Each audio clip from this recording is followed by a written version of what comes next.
தமிழுக்கு நிகர் தமிழே, தமிழனுக்கு நிகர் எவரே.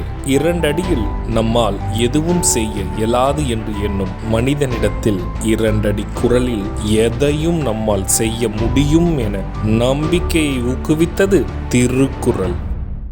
வணக்கம் குழந்தைகளே. வணக்கம் பகலவன் ஐயா. இன்னைக்கான குறளை நம்ம பார்ப்போமா? ஓ, பார்க்கலாமே. சரி, பாடத்துக்குள்ள போலாம். இன்னைக்கான குறள் அதிகாரம் 95 மருந்து. குறள் எண் 945. மாறுபாடு இல்லாத உண்டி மறுத்து உண்ணின் ஊறுபாடு இல்லை உயிர்க்கு. ஐயா, நீங்க சொன்ன இந்த குறளோட பொருள் என்ன?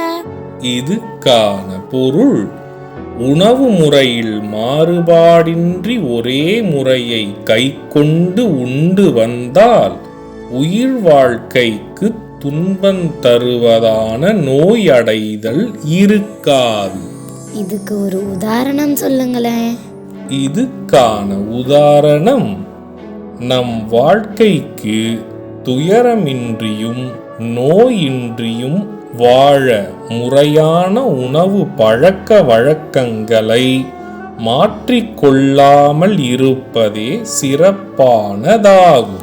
நான் சொன்னது உங்களுக்கு புரிஞ்சுதா தீரன், இலக்கியா? நல்லா புரிஞ்சுது ஐயா. இனி இந்த குறள் எங்களுக்கு மறக்கவே மறக்காது. சரி பசங்களா, நாளைக்கும் இதே மாதிரி சுவாரஸ்யமான குறளை பார்ப்போம்.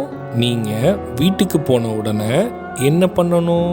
இன்னைக்கு நாங்க படிச்ச குறளை அப்பா அம்மா கிட்ட சொல்லி காட்டுவோம்.